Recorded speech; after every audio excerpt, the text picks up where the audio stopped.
May I come in, sir? Yes, please do. Good morning, sir. Good morning. Ma'am. Please take Morning, a sir. seat. Thank you, sir. You're Sadaf. Yes, sir. Sadaf, you're comfortable with English as your preferred medium? Yes, sir. English is. Sadaf, you can probably notice that your chair is capped at adequate distance. You're around 12-13 feet from all of us. So you'll be feeling safe even if you remove your mask. So would you like to remove that? Thank you, sir. Yes, sir. Comfortable? Yes, sir. So can we start? Yes, sir. Sadaf, tell us something about you. Sir, I belong to Amroha, Uttar Pradesh. I did my schooling from there itself before I moved to NIT Jalandhar to pursue my bachelor in technology in chemical engineering.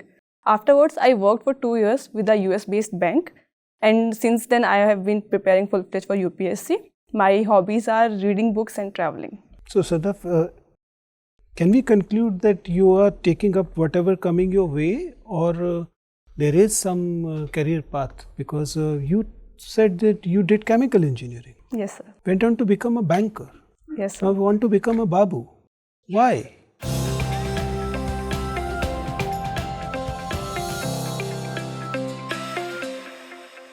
Sir, UPSC is something that has always been on my mind since very start. But before taking a plunge into the preparation phase, I prefer to be financially independent, and also I should have a backup. This was something at the back of my mind because I come from a very conservative Muslim family. So having a backup helps because it also provides you a lot of exposure in terms of working with the corporate. So once I was secured, I was confident enough to take the leap. So then I quit and I started preparing for UPSC finally. So that's how it has been. You've taken this around 26, 27 years to reach the starting line of the race. Is that true? So I would not say that because I have been interested. I was reading things up about UPSC and all sort of material. I was enhancing my knowledge. The optional that I picked, political science and international relations. So this was something I was interested long back during my childhood only. I used to read so many editorials in the newspapers, and I was also following books, etc. So I was doing my basic groundwork, but yes, I would say that it took me some 24 years of my life before I was confident enough that, okay, this is what now I need to focus full-fledged upon. Okay. So if you have taken political science as your optional paper, and you just mentioned that you're coming from a conservative Muslim family. Now tell me, if you look at the political arena, where are Muslim women? They're missing almost entirely from the political scape of the country, not just in terms of representation in the houses, but also in terms of many a times even the issues and other political impact. So why Muslim women, despite having a huge population, are invisible? Sir, I am totally in agreement with whatever you said. Also, I believe women at large are missing from political landscape, not only Muslim women. When we started after independence, we had quite a good representation of women in the Constituent Assembly, including Muslim women. One of them later on, she even went to chair Commission on the Status of Women, the UN body. So women were there, but with time it has not translated into women representation, increase in women representation in the politics. There are several reasons. Community is of course, it has to be held responsible. Structural factors are there like patriarchy, caste system, gender. Women generally bear dual burden of gender and caste. Religion can also be added to the matrix sometimes. Then lastly, I believe all this translates into lack of skills. Their healthcare indicators are poor, they are not much aware, educated, skills are not there. So they don't have any agency of their own, and it is visible to us in the form of lack of their political representation. So what is the way out?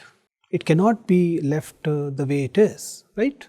Totally, sir. Sir, this is a multi-dimensional problem. So there cannot be a single way out. We need to work upon several levels. Starting with the women themselves, we need to educate them, to impart skills, to make them financially included, digitally included also. At the level of community, leaders should come forward, role models should be there, we should be propagating things like our past or even Constituent Assembly or the women leaders that did great work in India. And lastly, state should also step in. Capacity building is something that is in state's domain. So there have been programs like Nai, Udan, Roshni. Roshni is a leadership initiative for the Muslim women, not Muslim, minority women, I would say. So things are taking off from the ground, but it would take some time before they translate it into some perceptible outcomes. Okay, you mentioned that you like fiction. Yes, sir. Tell me, if you are into a bookshop, you're not allowed to touch a book, right? And you have to pick a book only on the basis of cover, right? You're not allowed to touch that, so you'll not be able to browse through. How will you choose a book? You can see the color, you can see the cover. So cover has a lot of information to give away. First of all, there are books that are internationally acclaimed, like Booker Prize winners, these sort of books. Then authors, renowned authors are there. If I have to pick up something to be on the safer side, I would of course go with the renowned authors. But also, the back side of the books, it has reviews, it has independent reviews, it has a backstory, a plot also. So I think it gives away a gist of the book. So this might help me pick up a book. So when it comes to decision making, you rely solely on the served aspect if they are time constraint rather than going with the instinct. Sir, knowing the author that I said, the renowned author, so this is something that I have gained from my own experience. This is not served to me from the public or from the domain of experts. But yes, if I have to pick up a new book and this is something that out of my own expertise, then I would give a thought to what others have to say. You were a banker and you understand why I'm asking this question. What is your risk appetite in general? So I like exploring things. So that's not what came out of you choosing books. So I'm really skeptical here. I would say in terms of risk appetite, I would lie somewhere in the middle. I am not afraid to take risk, but I also prefer having a backup option, as my career trajectory so far might have indicated to you also, sir. So you will take risk only when it is safe to take risk? Only when. Which is oxymoron. Believe in optimizing my options, so yes, I would say so. Fine, thank you. So, thank you, sir. Sadaf, you come from Amroha, and Amroha is receiving remittance income consistently. Can you explain us briefly what exactly is the remittance income and what is the size of remittance income received by India in general and Amroha in particular? So when the national resident and nationals of a country, they go out and work in other countries, they send back a portion of their earnings back to home, to their family. So this largely includes remittance income. India has been the largest recipient of remittances worldwide. Size, I am not sure, but if I am allowed to take a guess, I would say it's somewhere around $1.7 billion. And Amroha, sir, Amroha, I'm not sure of how much remittance Amroha is getting. I'm sorry. Which are the major destinations for Indian? Sir, Gulf countries, first of all, especially UAE, Qatar, and then there is Northern American countries, America, Canada. So I think these are the two major destinations. Okay. You want to be IFS officer, and political science is your optional also. Can you distinguish us between the office of ambassador and the office of consul or consul general? Functional difference. So office of ambassador is meant by the people from diplomatic corps of the country. The IFS officer, ambassador is the representative of India to other countries in order to foster a good relationship between two countries. Its ambit of responsibilities is far greater than that of consulate general. Consul general is there mainly to provide assistance, to extend assistance to its own citizens of those countries for visa and for other requirements. So its ambit of functions is a bit smaller compared to office of ambassador. That is my understanding, sir. So as IFS officer, you will prefer to work in a consul or in an embassy?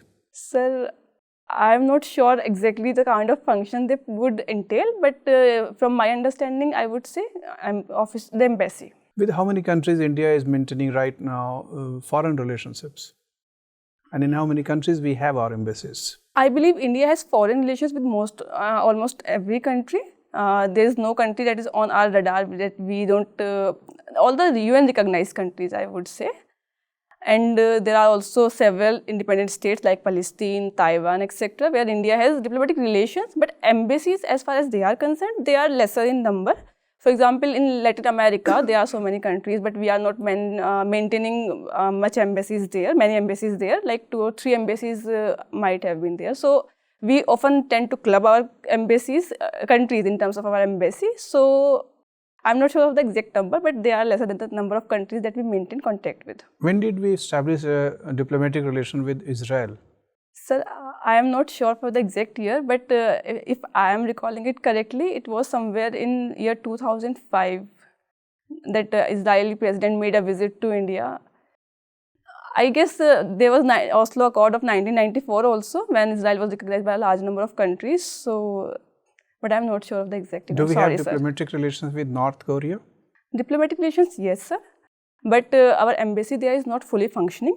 It was earlier, but after this US-North Korea tensions and that nuclear threat, we downgraded our relation. It is there for only humanitarian and medical aid. A great artist comes from Amroha who was called Kamal Amrohi. Yes, sir. Tell us something about him. Kamal Amrohi was a famous filmmaker. He came from Amroha, yes, but he established his base out of Mumbai. He made a lot of great movies, including Razia Sultana. Pakiza was one of his famous movies, one of the highest grossing movies.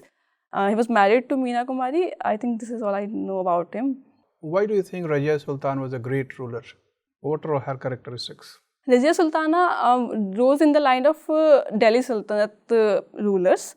She was a great ruler. There are several reasons that can be pointed out. First of all, she broke the monopoly of Chehelgani, the 40 Turkish rulers. I would not say rulers, chiefs. So she broke their monopoly and she assumed title. She used to rule herself. She used to pay visits to her subjects in order to understand better about the functioning of her administration. And also she fought very bravely in until very last, her last, when she was deposed of and when she was raided across the forest and died fighting. So a brave hero, I would say. Okay, thank you, Sadaf. Thank you so much, sir. Sadaf, Yes, sir. why there is huge NPA mounting in public sector bank? So there are several reasons for this. First of all, lack of due diligence. Earlier, we did not have so many prudential norms in place in order to extend the loan. For example, large exposure framework. These loans were recently revised by RBI after 2015 NPA crisis. Secondly, autonomy of the PSB boards. So they are generally government appointees and they are collusion between corporate, etc. Also, Bank Boards Bureau was there in order to make autonomous appointment, but it has failed to take off to a large extent. Also, regulatory forbearance. When global financial crisis erupted, in order to revive the economy, RBI had certainly regulatory forbearance, which ultimately leads into an NPA crisis because it was not rolled back in time. Okay, Sadaf, is privatization of public sector bank better than the merger of bank? I would say they both go hand in hand together. For example, merging bank would provide you economy of scale and giving the public sector bank the asset that they have and also their mandate of serving the rural population. At present situation, government is focusing more on the privatization of public sector bank rather than merging. So what's your call? So in my opinion, government is taking a two-pronged strategy. It is merging regional rural banks, several small banks also together in order to make them banks of economies of scale. But once it happens, if the bank's performance is not good, privatization of that bank is a further step in this process. In my assessment, I think government is following on the recommendation of Narasimhan Committee. It has recommended that India should have a few big banks and then several small banks, differentiated banks, small finance banks, regional rural banks, local area banks. So RBI is doing all these things. Government is proclaiming that government has no business to be in business. So is it the reason to privatize the bank? So this is a maxim, I agree, yes, it is a good maxim. But then government, India is a welfare state. Government has several mandates to serve people. Financial inclusion is one of them because you can't take the economy out of crisis when a large portion remains out of banking business. So yes, government should be in banking business. Presence of government is bad. So that might be the reason. Can you think or can you justify that privatization of bank will solve the problem of NPA in public sector bank? No, sir. So NPA is something which is very regulation based thing. if public sector banks implement RBI regulations in a prudent way, in a proactive manner, NPA would not emerge in public sector banks also. And as far as private sector banks are concerned, their NPA is less, that is a fact. But it is not that they don't have NPA at all, or if their board is more autonomous, they don't have frauds also. So this is mostly about the regulation, not about the public sector or private sector when NPA is So concerned. India signed the FTA with so many countries, free trade agreement Yes, with sir. so many Yes, sir. countries. Have these FTA benefited India or the other trading partners as per your stand?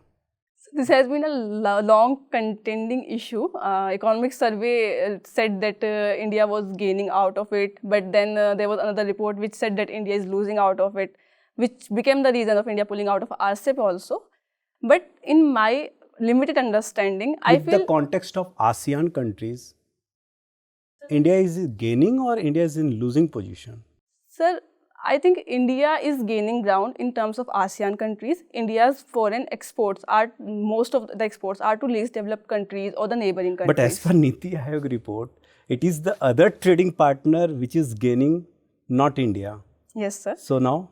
So, sir, Niti Aayog report, I believe, is based upon the large trading partners, for example, China. So, if I'll just keep China on one side and other partners on the other side, India is losing out to China, of course, cumulatively. But in terms of Indonesia, Malaysia, we had trade FTAs with them, and for oil seed, oil is something that we import in large quantities. It helped India to maintain our inflation because oil was being imported at a cheaper rates. So I believe India benefited Okay, out of Sadaf, them. my last question is with you. Do you have any knowledge about currency swap agreement? What is currency swap agreement? So when You have the option of PSI, na? So tell me, what is currency swap agreement? when two countries decide to swap their currencies, it's like a long-term loan without any interest. You extend a line of credit, let's say $2 billion. So if Japan and India, they recently had this swap agreement. Japan extended a line of credit to India. If India takes out of that line of credit, it has to pay a mutually determined interest rate.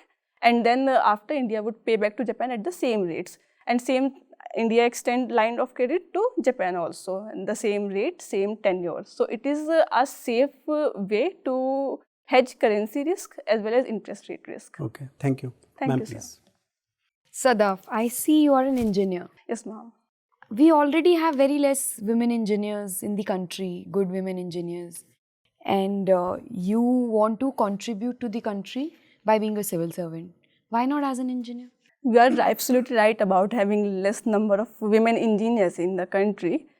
But my choice to pursue civil services, it was just a personal decision. I would have loved to serve my country in the capacity of chemical engineer also. But during the course of my graduation, I realized that I loved chemistry. That's why I opted for chemical engineering. But I decided that I was not cut out of it. So I believed I would have served country better in civil services. Okay, Sadaf, you are from UP. Yes, ma'am. Tell me, how is it different for a girl to be in UP and to be in Delhi? You have to tell me two differences.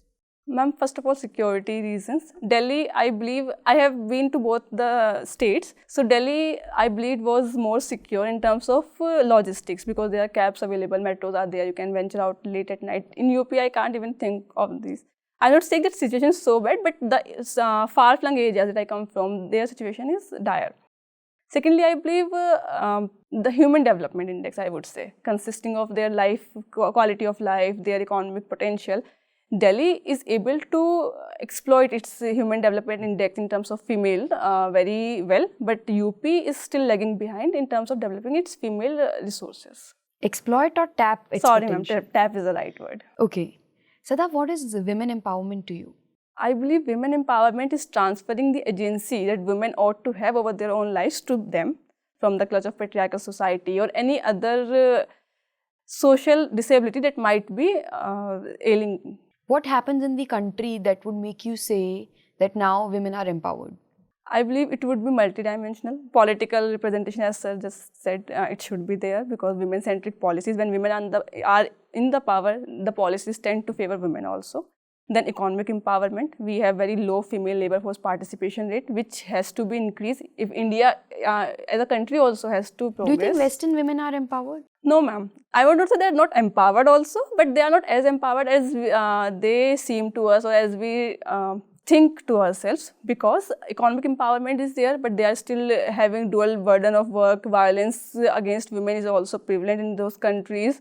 So empowerment is in the across all the walks of life. Okay, I see you're a budget traveler. Yes, ma'am. How do you make your travel choices? Depending upon how many days I have, then distance, logistics available to me. How do you decide the destination? Majorly, I feel, first of all, I try to search the internet for, there are several travel bloggers who document their journeys, so it gets very easy to follow what are the better alternatives. So I decide based upon the location, it is appealing to me or not, then how am I to make arrangement to move. Give me an example where when last time internet misled you into wrong or distasteful traveling. It has happened quite a time actually. Not the destination have mostly turned out to be good, but in terms of journey, it has led to like Google Maps or. Okay, if I ask you, that would be my last question to you, that let's say I am planning to travel with you. What should I be prepared for? What would be the worst thing about Sadaf to travel with her, and what would be the good thing about Sadaf to travel with her? Good thing, I would say, I like exploring new things, so especially food. So if you are traveling with me, you'll get to eat a lot of different type of foods. This is the first priority when I go to any place. Bad thing, I would say, I'm back to the hotel or where I'm staying. I feel like withdrawing into myself. I don't socialize much once I'm in my own comfort zone. I just feel that I should take rest, recuperate, because I have to travel next day also. So that might get boring to some people also.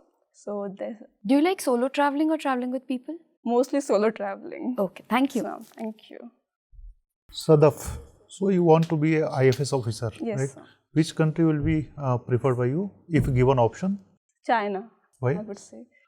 Because currently China is India's biggest challenge. I would not say only challenge, China is our competitor, our collaborator also in some areas. So it is a relationship that has to be managed at several levels. So China would be my preferred choice. Also, China is a country that has been present in almost all the domains, be it economic diplomacy, strategic diplomacy, para-diplomacy, everything. So I would get a lot of avenues to work. So what can India learn from China? Give any 4 or 5 points. China's big pocket, the BRI diplomacy is something that the China has utilized. Just give the points. Okay. Utilizing its economic potential in terms of diplomacy, leveraging on its soft power, opening up embassies across most of the nations, very strategically planning its moves on the international arena in terms of Union Security Council or WTO. So that's all coming to mind right now. Recently, Thailand has banned the use of sunscreen for the tourists going around the beaches for the protection of coral reefs.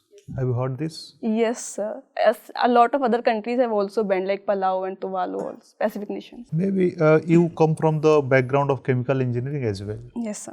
So why sunscreen is harmful for the coral reefs? I'm not sure of this, sir. Which If I am allowed to take a guess, I think they have microplastic beads in them and also several carcinogenic chemicals that might lead to bleaching of coral reefs. Why sunscreen is used by anyone?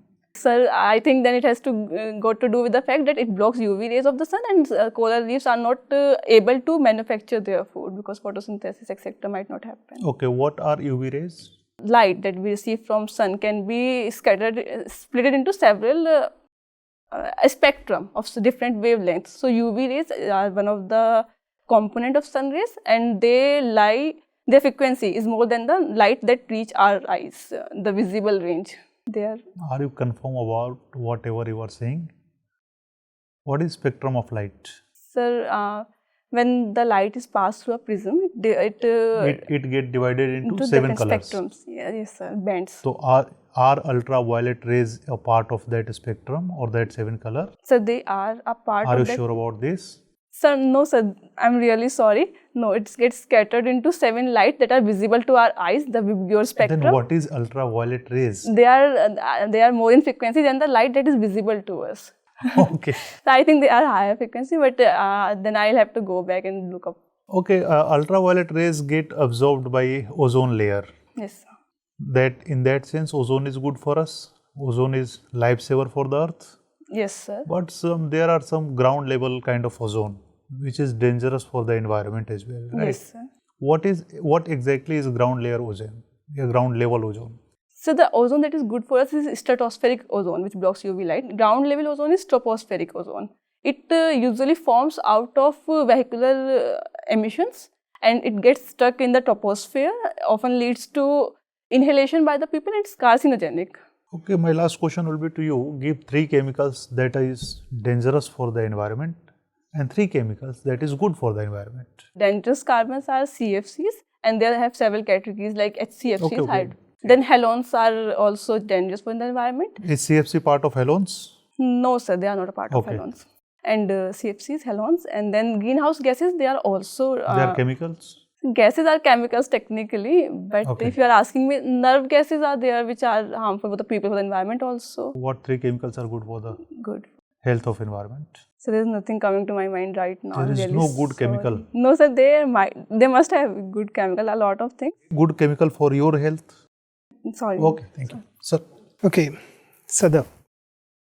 Sadaf, you studied from this B.R. Ambedkar NIT, also a political science student. Tell me, had this constitutional draft committee, we all understand that B.R. Ambedkar was head of the draft committee, and that's why we have a constitution which is very inclusive when it comes to caste and other marginalized sections. But there was no women in the draft committee. Just imagine that if the draft committee was headed and was adequately represented by women, what would have been the shape of our Indian constitution? What differences do you foresee would have been there? So our sense and sensibilities are defined by the times that we live in. When Dr. Ambedkar was heading the drafting committee, the notion of feminism was patriarchal, like led by the men. Women were the sidelines. So back then, I believe women were also an ally in this sort of transformation. They were like, if men would do it, and then they are also an ally, so it is fine. But if I see constitution being drafted at this point of time, there might be several other things. There might have been reservation for the women.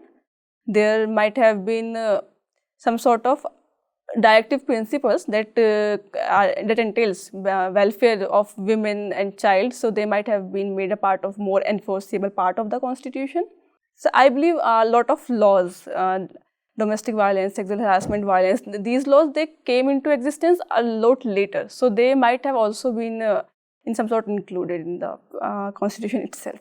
So if you've mentioned that you like traveling, you in fact mentioned solo traveling, and also that you like to try different kind of food.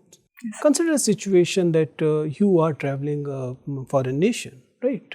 Not necessarily in official capacity, but you are a sitting officer, and you are in the company of maybe some diaspora there and all, and you are served with a food which is legally allowed to be eaten, but hurts the cultural sentiments of this nation, of the people here. You are on a private visit, but you are in the eye of the public. What would you do? You want to try it, but would you try that, or you'll just leave that? It is legal to eat yes, it. Sir. Sir, if I am in some other country, I might be traveling in a private capacity, but if I know that I have been consciously watched for, so I believe, personally, I would refrain from consuming that food. If I like it, I might have it later. But I think at that point of time, I would not consume food. So that restraint part which you were saying will apply to you despite, I mean, you'll be giving up your agency, your choices. So in the greater good of the country, I think I would be. What greater good will be served by not eating a particular food? Because diaspora is something that has a feeling of community among themselves. I am one of them. If they feel hurt by me, the only person eating that food, or even the people back home, then I think just giving up on a food at one particular instance would not matter so much to me. Don't you believe that women have been giving up these small things collectively a lot, and cumulatively it is resulting in greater clutches of patriarchy? Yes, sir. this food instance is just one off, so it might have been glossed over. But if we feel like making repetitive small compromises, then this might translate into something very big. So this is of course wrong, and I agree that it has been happening over centuries with the women.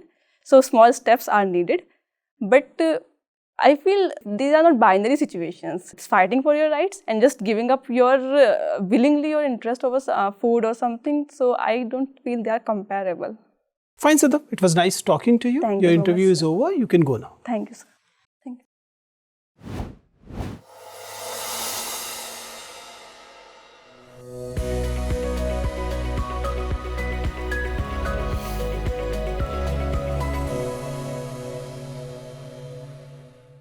Take your seat, Sadaf. Thank you, sir. So, Sadaf, it's going to be your first interview? Yes, sir. Okay. Tell me, you're happy with your performance, or there are areas you believe that you need to improve? So chemical engineering is something that I feel I was preparing for oil, chemical, fertilizers, but basic questions I just missed out upon. But now I know that I have to prepare. Right. And sir, and at last I missed the salutation part. I should have thanked ma'am. Then both I feel. How with the communication thing? You believe that you were good, or you believe that there are places where you can improve and you can better? I believe I speak too fast sometimes, so that is something I need to work upon. Neck movements might be of some sort of bother, might. Right. So, Sadaf, see, you are going to be interesting candidate for a variety of reasons. You already know it. I've been trolled for saying it, but coming from the minority community will make you a candidate for which people gonna be interested. The board member will be interested, and since you mentioned it in the beginning itself, coming from conservative Muslim That was family, the exact reason that I took up engineering. so the idea is that the board members will have a reason to pick that line and move ahead. On those fronts, one, you're going to be interesting candidate. Board members will be interested in you because of that reason. And second is that you are prepared for that is visible. So that is also good. So overall, it's going to be interesting board to face to begin with. Okay, But then thereafter, it is, see, getting the attention of the board is actually a problem for many candidates. You are being served with this attention to begin with, so you need to capitalize on this attention you'll enjoy, right? You're able to do it on most occasions, but there are a few areas where you can work. Coming to technical things, your entry is good, sitting posture is good, voice level is good. You rightly said that at a few places the speed is a little higher, and the neck movement is definitely an area of concern, which we specifically mentioned here. So you can work on that. See, it's not about just the movement of neck. It is actually when there should be a balance between the verbal and non-verbal communication, right? A good harmony of verbal and non-verbal communication. If your non-verbal communication try to override the verbal communication, it effectively means two things. One, you are not confident about your verbal communication itself, and second, this balance, delicate balance is sometimes got interrupted. Right? So it is therefore important that more non-verbal communication means more informal, right? Sir. So that is one thing you can work on, but it should not be stiff neck, right? ऐसा नहीं है कि उसको ठीक करने के चक्कर में आप unnecessarily stiff neck हो जाए. You have to be natural, but if you can curb this neck movement a bit, it will be good, right?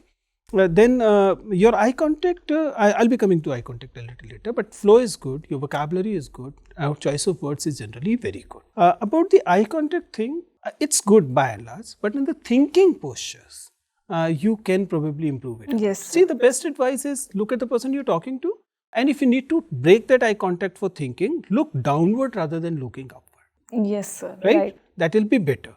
I know these are too many recipes, people will tend to forget a few, doesn't matter, but since it is my duty to point out, that's No, why sir, I do, thank you. Right? Coming to the other things, you have this hand clasping thing, which is not necessarily a bad idea, but placing it like this will be a little better. Okay. Other things, mostly your communication was very good. Board members were very happy. You also had a good knack for understanding the real intention of the board member. Your listening is one of the best. You are able to grasp what actually board member is intended, and you are able to hit it in the first or the second sentence, which is good. Except when you were discussing this chemical thing. there you must have realized that your whole communication was not in sync with the rest of your communication. For example, a very simple thing of saying, sorry, I want to skip that. You took too long in saying so, right? In fact, you should have uttered it in the first place itself, because that was not your comfort area. And you knew. This is one thing which a smart candidate understands. If you are a good candidate, you realize how your interview is going. Yes, sir. Right? And if it is going very good so far, there is no point letting it being disturbed at least towards the end of the interview. Yes, right? sir. It's better to say a couple of sorries and this impression that, okay, this candidate might not remember, is not able to recall what she studied in NIT. That's fine. It's okay. These are only cognitive aspects. I should have said sorry. Yes, so sir. that you can probably handle it a bit better. Why? Because you were doing, otherwise you were doing so well. And the last, if you're doing so in the later part of your interview, memory will be fresher, Yes, right? sir. When evaluation Yes, takes place. sir. Other things, really good. You handled the situation very good. I like that because that was a conflict situation. You were able to handle it. In general, your sensitivity part is very good. You know where you stand, and you are consistent in your stand, which is also good.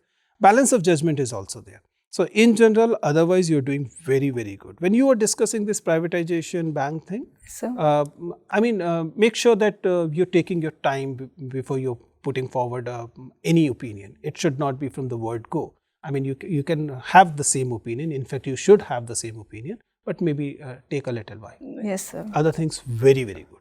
I'm counting on you. You'll be doing very, very good in the interview, right? All the best. Thank you so much, sir.